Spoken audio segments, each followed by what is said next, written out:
Hello everyone, welcome back to my channel. কেমন আছো সবাই?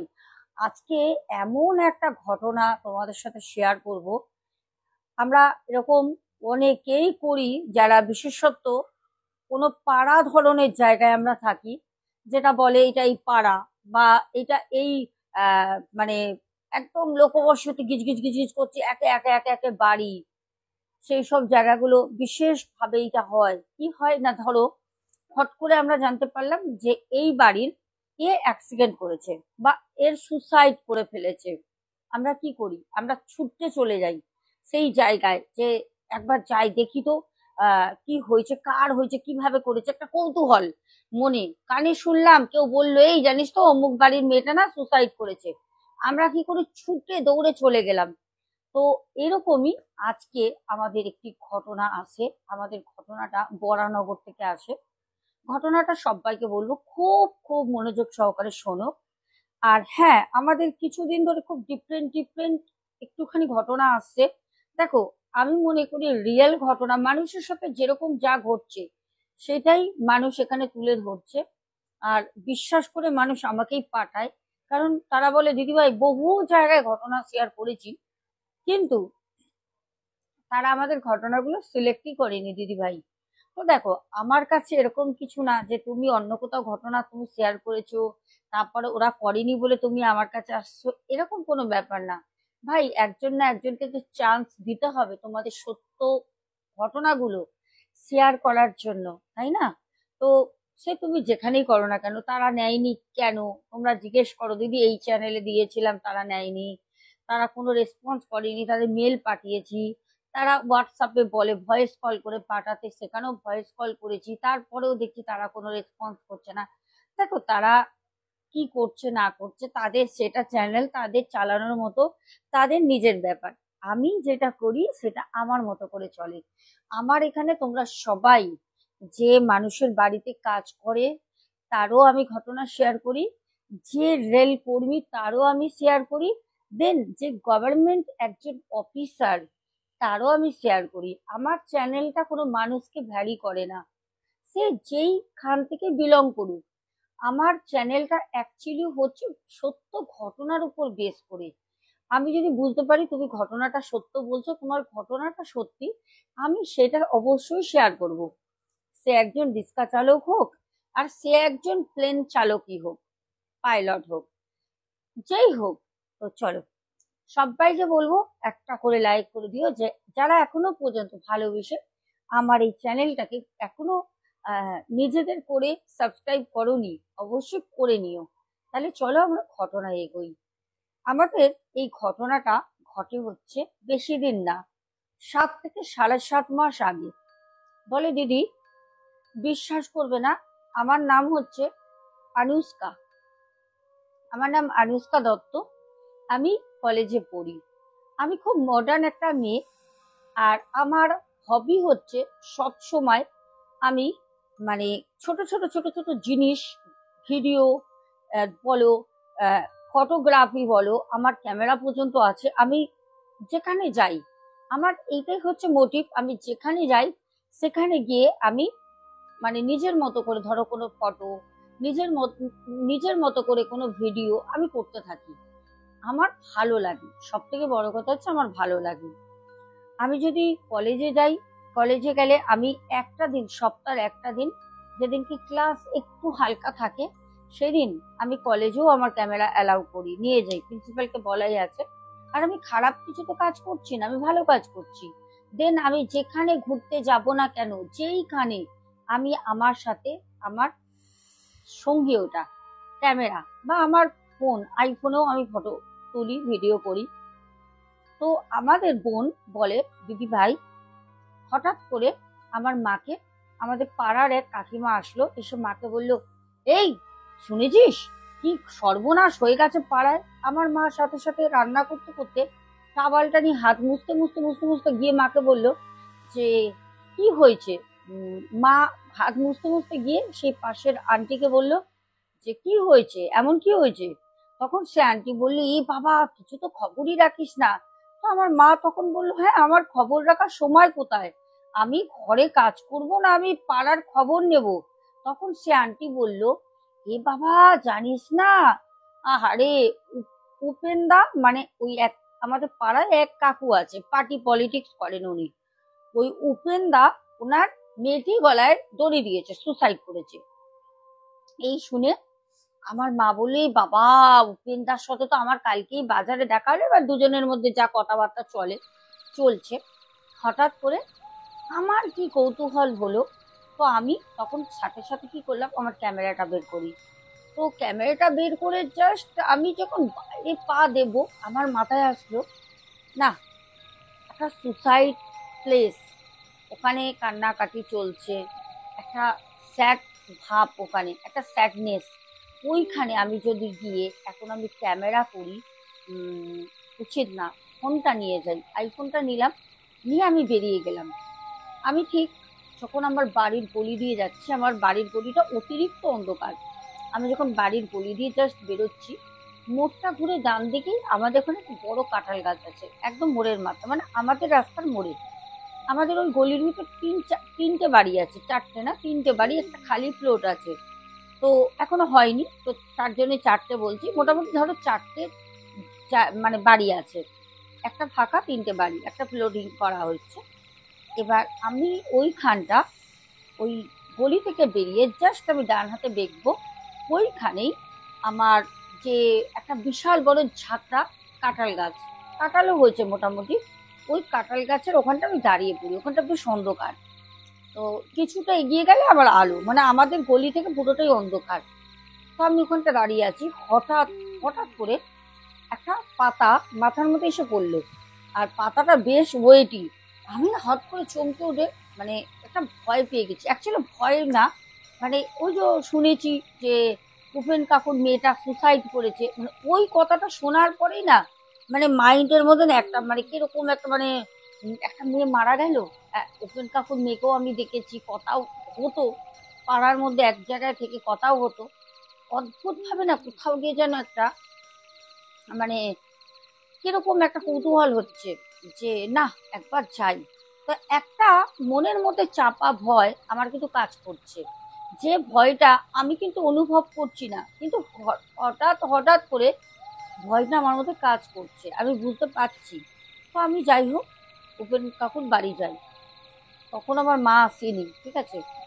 তো আমি উপেন কাকুর বাড়িতে যেতে, আমাকে উপেন কাকুর যে মিসেস ছিলেন, উনি আমাকে হাত করে বললো, তুই এসছিস মা, দেখ না আমার মেয়েটা কত বড় একটা বাজে কাজ করে ফেললো।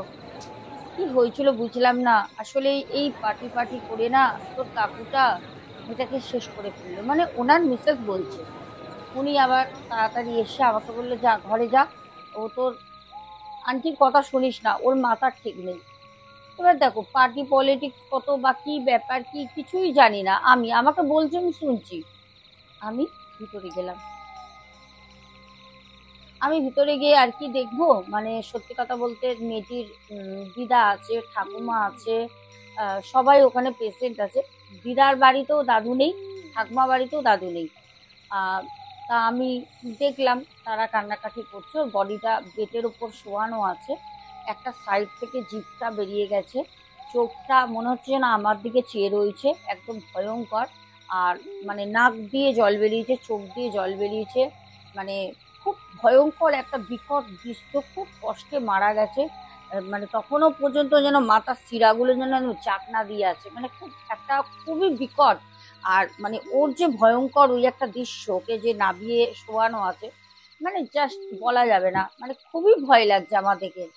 আমি ওখান থেকে জাস্ট ওই ওরকম সিচুয়েশন দেখে আমি বেরিয়ে যাই। এবার আমি যখন বেরিয়ে যাই, আমি তখন বাইরেটা এসে সাথে সাথে ওদের বাড়ির পেছনে চলে যাই।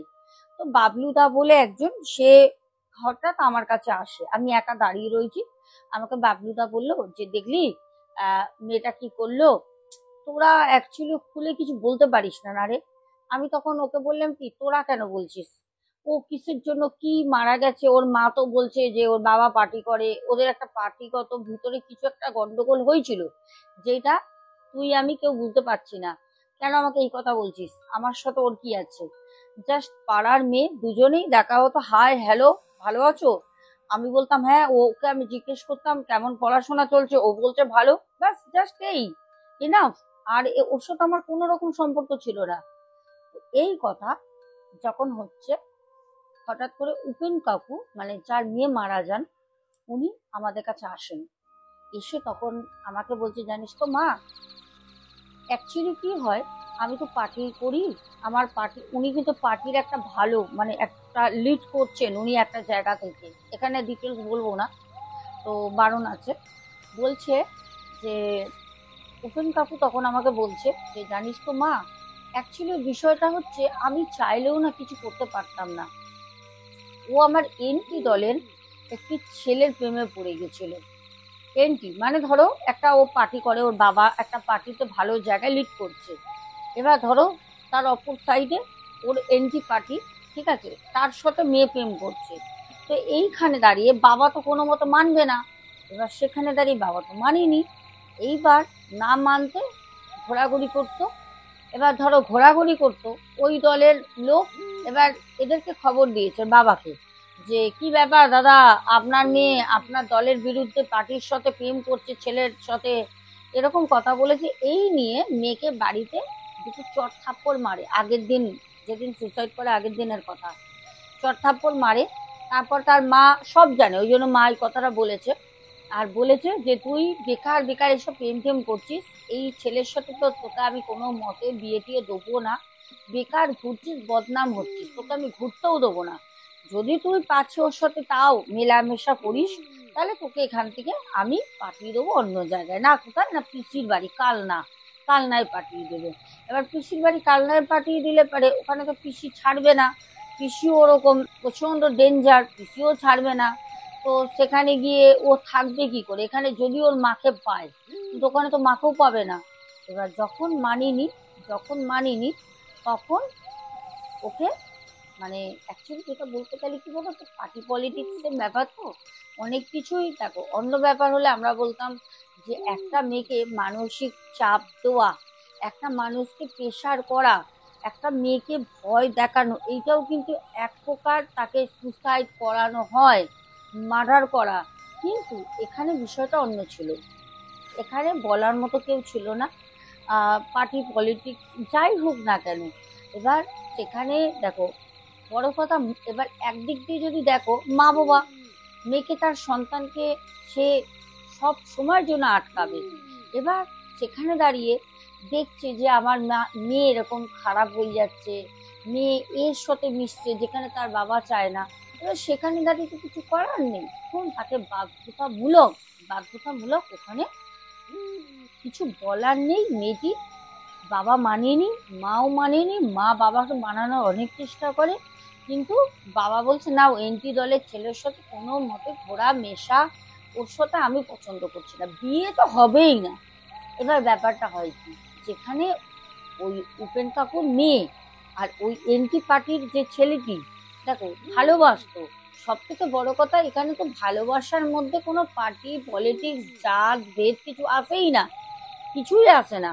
কিন্তু যেখানে ভালোবাসতো সেখানে বাবাটির মানে মেনে নেওয়াটা খুব দরকার ছিল, এটা আমার ব্যক্তিগতভাবে মনে হয়। ভাই, তোমার নিজের কন্যা সন্তানটা আগে, না তোমার পার্টি পলিটিক্স আগে? আজকে যে তুমি মেয়ে হারা হয়ে গেলে, আজকে যে তোমার একটা মেয়ে ছিল সন্তান, আজকে সেও নেই, তুমি আজকে বলতে পারো অনাথ। কারণ তোমার পরবর্তীকালে তোমার মেয়ে যে তোমাকে দেখতো, সেই মেয়েটাকেও তুমি রাখতে পারোনি। এটা হচ্ছে আমার কথা। সেখানে দাঁড়িয়ে আমার মনে হয় পার্টির জায়গায় আগে, তারপর হচ্ছে তোমার বাড়ি, ফ্যামিলির জায়গায়। কিন্তু সব থেকে বড় কথা, যাই হোক, ওখান থেকে আমাদের বোন চলে আসে। বোন বলে, দিদি ভাই, আমি তো সত্যি কথা বলতে কিছু ভিডিও ওখানে করেছিলাম।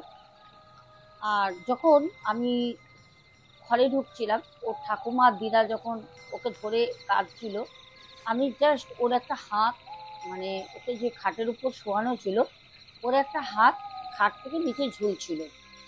জাস্ট আমি আর পারিনি ওরকম একটা, মানে শোকাহত বাড়িতে আমি ওখানে গিয়ে ভিডিও করব, আমার দ্বারা হয়নি। আমি ওই হাতটা ঝুলছে অতটাই জাস্ট স্টপ করে দিই। ভিডিওটা ওখানেই বন্ধ করি।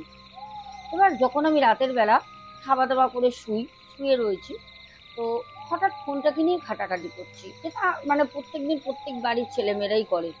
রাতের বেলা ফোনটা ঘাটাঘাটি করছি, করতে করতে হঠাৎ করে আমি ফটোগুলো চালাই, ফটো ভিডিওগুলো দেখছি। দেখতে দেখতে দেখতে দেখতে দেখতে দেখতে হট করে ওই বোনটার ওরকম হাতটা পড়ে আছে, ওরকম একটা আমি ভিডিওটা দেখি। দেখার পর না জানি না মনের ভিতর না একটা কিরকম ভয় ভয় লাগছে। আমি বন্ধ করে দিয়ে ফোনে একটা জাস্ট আমি মিউজিক চালাই, আমি একটা হালকা করে মিউজিক চালিয়ে রেখে দিয়ে শুয়ে পড়ি। ঠিক রাতের বেলা একটা কান্নার শব্দ,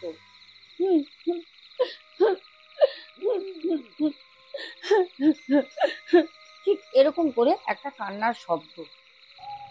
তো যে বোন আমাদের ঘটনা শেয়ার করে, ও তড়িঘড়ি না উঠে বাবু হয়ে বসে কান্নার আওয়াজটা পেয়ে। ও অ্যাকচুয়ালি ফিল করতে চাইছে যে মা কাঁদছে। মা কেন কাঁদছে? বাড়িতে তো মা আমি ছাড়া কেউ নেই, তৃতীয় ব্যক্তি কোনো মহিলা নেই যে কাঁদবে, মহিলার কণ্ঠ, মেয়ের কণ্ঠ। তো ও অন্ধকার একদম, ও লাইট ফাইট অন করে শোয় না। বলছে দিদি আমি লাইট অন করলে আমার ঘুম হয় না। আমি হোটেলে যাই বা বিয়ে বাড়িতে গেছি, বিয়ে বাড়িতে নিজেদের আত্মীয়র বাড়ি, আমার জন্য সবাইকে বলেছি যে লাইট অফ থাকবে, লাইট কেউ জ্বালাবে না। আর অ্যাকচুয়ালি তোমরা ঘটনা শুনে বুঝতেই পারছো আমাদের এই বোন খুব ডানপিটে, খুব মানে দুরন্ত। ও কাউকে ভয় পায় না, ও কাউকে মুখের উপর কথা বলতেও ভয় পায় না, মানে ওর মনে ওইসব কিছু নেই। ও ঠিককে ঠিক, ভুলকে ভুল, মুখের উপরে তোমার বলবে।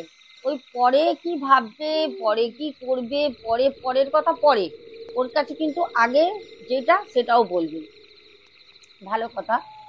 এবার বোন বলছে দিদি আমি বাবু হয়ে বসি, বাবু হয়ে বসে আমি চোখটা বন্ধ করে বসে আছি। তখন আস্তে করে চোখটাকে তাকাচ্ছি, মানে অঘরে ঘুমাচ্ছিলাম তো, ঘুমের একটা ভালো মানে নিদ্রা আছে।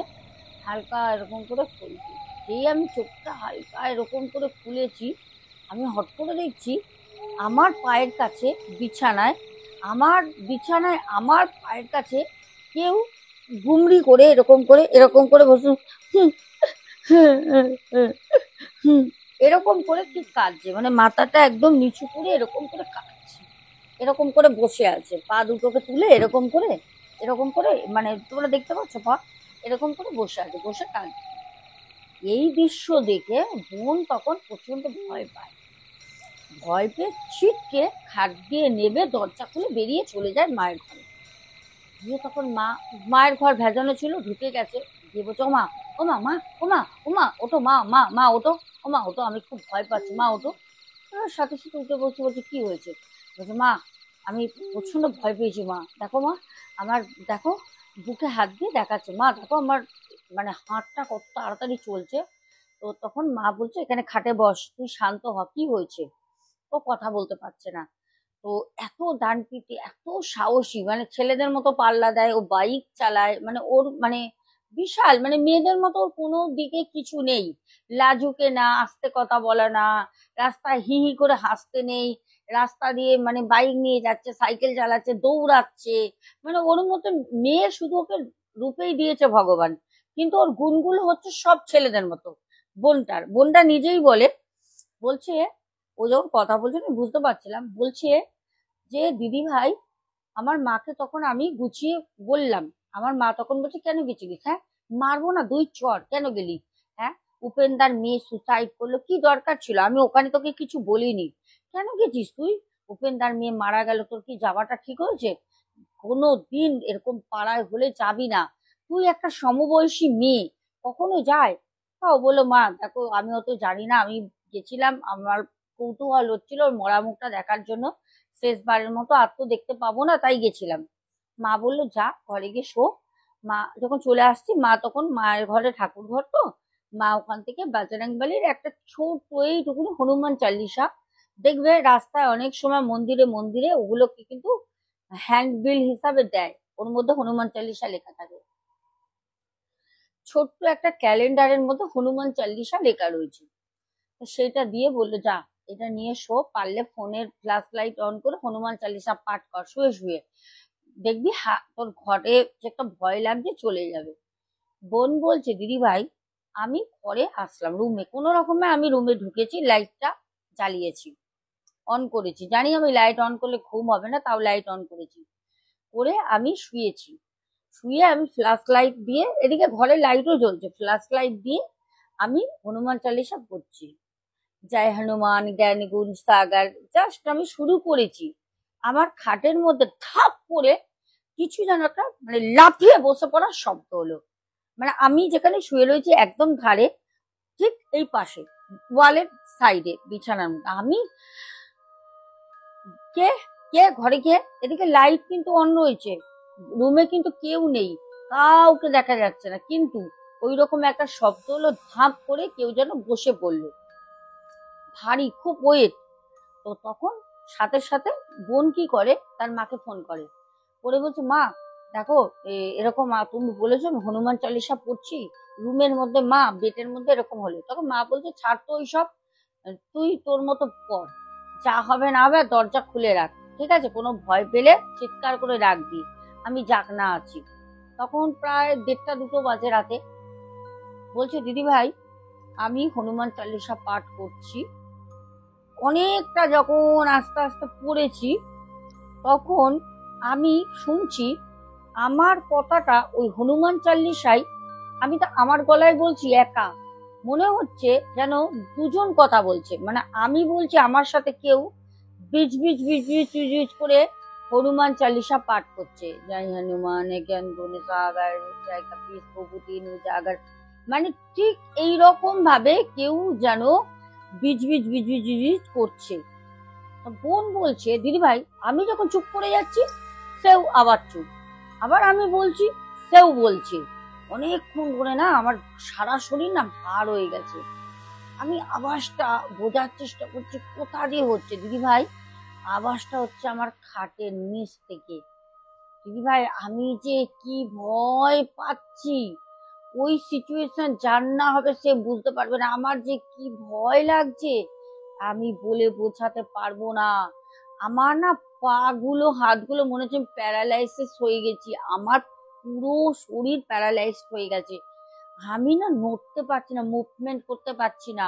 যখন বুঝলাম যে হনুমান চাল্লিশা আমার সাথে কেউ পাঠ করছে, সেটা খাটের নিচ থেকে।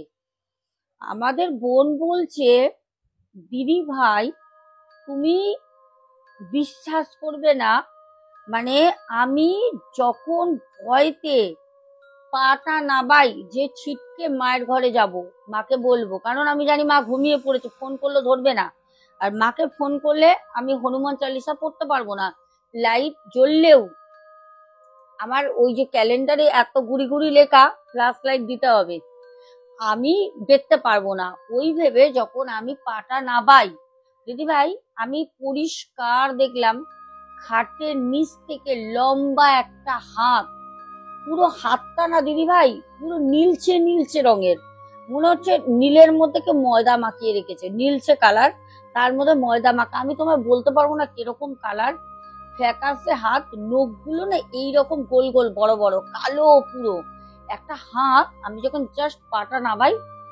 হাতটা না এরকম করে আমায় ধরতে আসে, আমি কি করি ওই হনুমান চাল্লিশা আমার হাতে ছিল, ও ধরতে আসে, আমি কিন্তু নিচের দিকে তাকিয়েছিলাম, কেন আমি তো বুঝতে পারছি খাটের নিচ থেকে আওয়াজ হচ্ছে, রীতিমতো ভয় লাগবেই যে যদি ও আমার পা টেনে ধরে, এটা আমার মাথায় আগেই তো এসছে, আমি দেখি কিন্তু আমাকে ধরতে পারে না, আমি ছুটতে গিয়ে মায়ের ঘরে পুরো সাথে সাথে মাটিতে বসে পড়ি, আমার পুরো শরীর ছেড়ে দিয়েছে, আমি মুখে কথাই বলতে পারছি না, দরজার খোলার আওয়াজে আমার মা ওঠে, আমি মাকে ডাকতেও পারিনি, আমার মা আমাকে বলছে যে কি হলো তোর, তুই নিচে পড়ে গেলে, কি হয়েছে কি হয়েছে, বাবা উঠে বলছে কি হয়েছে, আমি কোনো কথা বলতে পারছি না, সেন্সলেস হয়ে যাই। সকালবেলা যখন আমার হুঁশ আসলো, আমি সবটা বলি, সবটা, তখন আমার মা আমাকে মাজারে নিয়ে যায় ঝাড়াতে, আমাদের পাশের দুটো গলির পরই মাজার, মাজারে যখন নিয়ে যায় তখন মাজারে যিনি মল্লি সাহেব ছিলেন,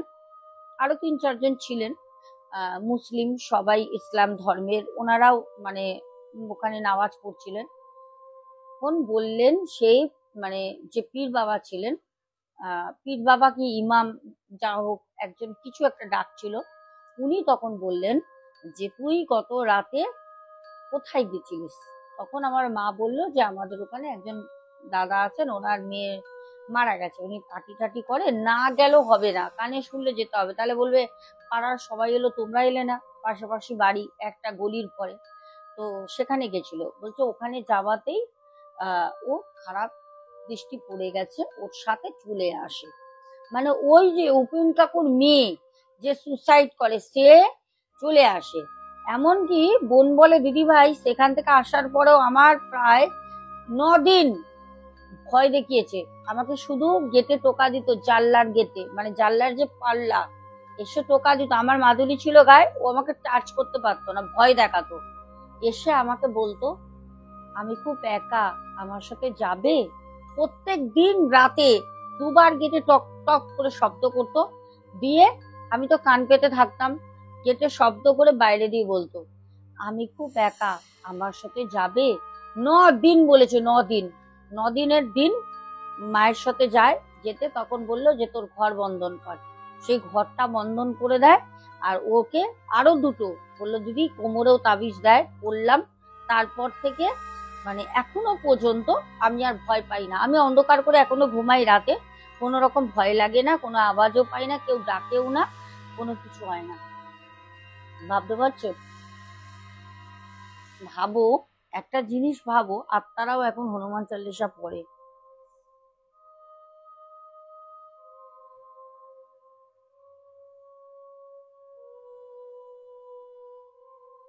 দেখি কালকে তোমরা কারা কারা আমাকে কমেন্ট করেছো, চলো। ও হ্যাঁ, বলে রাখি, আজকে সকাল থেকে বেরিয়েছি, সকাল থেকে বাইরে ছিলাম, 8টা 15 বাড়ি এসছি, এখন রাত 8টা 15 পর ভিডিও রেকর্ড করছি। ঘটনা যেতে হয়তো একটু আগে পরে হবে, কারণ বুঝতেই পারছো। আর মায়ের শাড়িও কিনেছি, তোমাদের সাথে শেয়ারও করব। কালকে মিনি ব্লগ দেবো সকালে, ঠিক আছে? চলো কমেন্ট গুলো পড়ি, কারা কারা কমেন্ট করেছো। শুধু শাড়ি, অনেক কিছু, সারাদিন যা কাজ হয়েছে গো। শুধু বেঁচে গেছি, মানে বাছুয়া, সেটা হচ্ছে রোদ ছিল না, বৃষ্টিটা বন্ধ হয়েছে, রোদ ছিল না, হালকা একটা গরম ভ্যাপসানি, হাওয়াও নেই। কালকেও বেরোতে হবে। বলছি না, আমি সময় একদম পাচ্ছি না এখন বাড়িতে থাকতে। যারা যারা আমাকে মেসেজ করছো আমি সবাইকে রাতের বেলা রিপ্লাই করে দেবো, ঠিক আছে?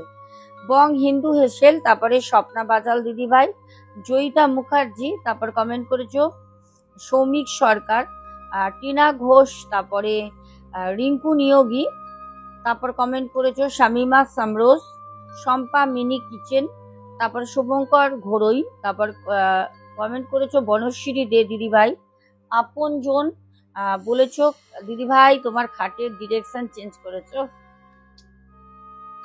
আপনজন যদি দেখো তোমার জন্য, কারণ মানে সত্যি তুমি নামটাও রেখেছো আপনজন, সার্থক। আমি যে ডিরেকশন চেঞ্জ করেছি শুধু তুমি মাত্র বুঝতে পেরেছো, কেউ কিন্তু অতটা নোটিস করেনি।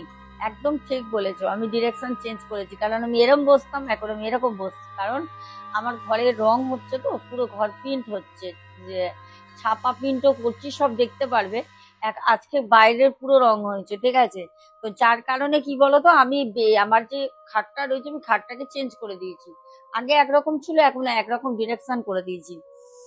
তারপরে কমেন্ট করেছে সৌমিক সরকার, টিনা ঘোষ, তারপর জবা দেবী, তারপরে কমেন্ট করেছে টক ভালোবাসি, তারপরে স্বর্ণালী কমেন্ট করেছে, তারপরে শ্বেতা কোলে, তারপরে বর্ষা সরকার বোন, তারপরে আবারও টক ভালোবাসি কমেন্ট করেছো অভিরূপ সর্দার, শ্রাবন্তী হাজরা, তারপর বর্ষা সরকার, তারপর টক ভালোবাসি আবারও কমেন্ট করেছো অভিজিৎ দোলই, বলেছে দিদি ভাই তোমাকে ডানা কাটা পরি লাগছে।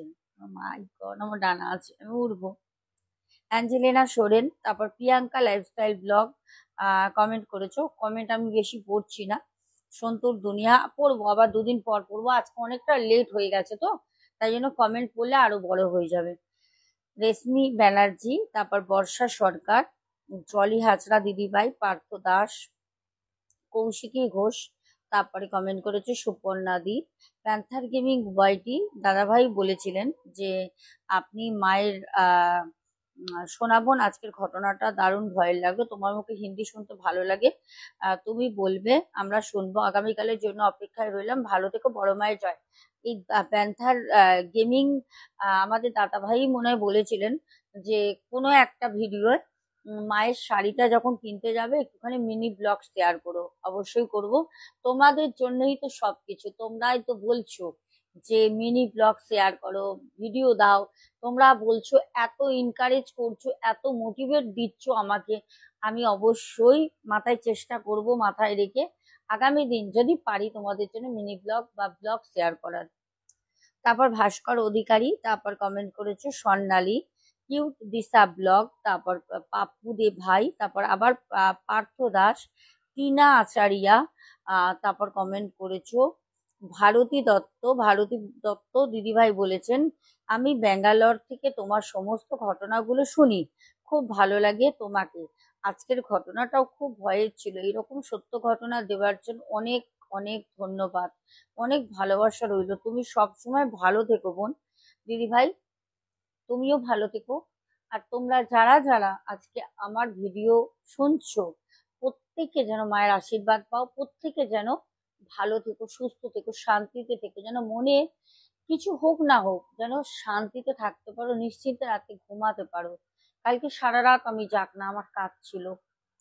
টিনা আচারিয়া, অনেকে তো বেশিরভাগ আমাবস্যায় কাজ করাবে 25 তারিখ, আবার সেই দিনটা খুবই ভালো, তার জন্য তো মিস করতে চাইছে না, আবার অনেকেই আগে আগে কাজ যাদের ছিল পেন্ডিং তাদের কাজগুলো করে দিচ্ছি, কেন এক গাদা কাজ নিয়েও তো প্রবলেম হয়ে যাবে না। টিনা আচারিয়া, তারপরে মৌসুমী অধিকারী, রূপা দে, তারপর সুজাতা দাস, তারপর রিঙ্কু নিয়োগী, সোমা কুণ্ডু, তারপরে সাধন সাধনা জানা, তারপর টুকু সাবারওয়াল। আচ্ছা, বলেছো বাহ ঘটনা বেশ ভালো লাগলো, তুমি অনেক দূর যাবে বোন, গড ব্লেস ইউ। আমি সত্যি কথা বলতে তোমাদের কাছে আপ্লুত, আমার কোনো ভাষা নেই, তোমরা আছো বলেই সত্যি প্রতিনিয়ত, আমার যদি ভিউজ কম হয় না তাতে আমার কোনো অসুবিধা নেই, কিন্তু আমার পরিবারের এই যে আমার চ্যানেলের বন্ডিংটা খুব ভালো, বলতে নেই বড় মায়ের আশীর্বাদে, তোমাদের ভালোবাসার কারণ আমার তোমরা হচ্ছে রেগুলার, প্রত্যেক দিন তোমাদের নেশা হয়ে গেছে, প্রত্যেক দিন তোমরা আমার ঘটনা শোনো, মানে প্রত্যেক দিন যেরকম আমার বাড়িতে আমার মা, আমার বাবা, আমার সন্তান, আমার যেরকম আরো আত্মীয় স্বজনরা প্রত্যেক দিন ফোন করে কি রে কেমন আছিস, শরীর ভালো আছে তো, কি চলছে, কি খবর, এই যে কথাগুলো সবাই বলে, বাড়ির লোকরাই তো বলে, তোমরা প্রত্যেককে প্রত্যেক দিন এসে কমেন্ট করো, তোমরা তো আমার বাড়ির লোক ছাড়া তো বাইরের লোক না, বাইরের লোক কি একদিন আসবে কমেন্ট করবে, দ্বিতীয় দিন আর আসবে না, আবার হয়তো মাসখানেক পর, কি তোমরা প্রত্যেক দিন আসো, তোমরা তো আমার পরিবার। সুদীপ্ত ব্যানার্জি, তারপর কিষাণু মান্না, তারপরে আহ রত্না দাস, রমা কর্মকার দিদিভাইয়ের কাছে আরো ঘটনা শুনবো, দিদিভাই সম্ভবত কালকে কাজ করবেন, কারণ কালকে ফোন করবেন, কারণ দিদিভাই একটি কাজের সাথে যুক্ত আছে, উনি অঙ্গনবাড়িতে কাজ করেন পশ্চিমবঙ্গ সরকারে, দিদিভাই বলেছেন শনিবার আর রোববার ছুটি থাকে, আমি তখন তোমার সাথে কথা বলবো, ঘটনা বলবো, ঠিক আছে। পার্থ দাস, সোমা দাস পরিবার থেকে, তারপর ঋষিতা মালাকার, গঙ্গা বৈরাগী, তারপর সন্তুর দুনিয়া, পার্থ দাস, বর্ষা সরকার, পিন্টু ঘোষ, তারপরে প্রদীপ দাস, তারপরে মণিদীপা ব্যানার্জি কমেন্ট করেছে, স্বর্ণালী কমেন্ট করেছে, সুজাতা দাস, তারপরে নীলিমা সিংহ, সুমনা ভট্টাচারিয়া, তারপরে আবারও রত্না দাস কমেন্ট করেছে, স্বর্ণালী কমেন্ট করেছো, তারপরে টক ভালোবাসি একদম লাস্টে কমেন্ট করেছো। তো চলো এখনের মতো আসছি, সবাই খুব ভালো থেকো, দেখা হবে আগামীকাল ঠিক দুপুর রাত 10:30টায়। খুব ব্যস্ততার মধ্যে তোমাদের জন্য আমি ঠিক তৈরি করছি, আস্তে আস্তে ঘটনা দেওয়ার চেষ্টা করছি, সবাই খুব ভালো থেকো, লাভ ইউ টু, সবার জন্য গুড নাইট।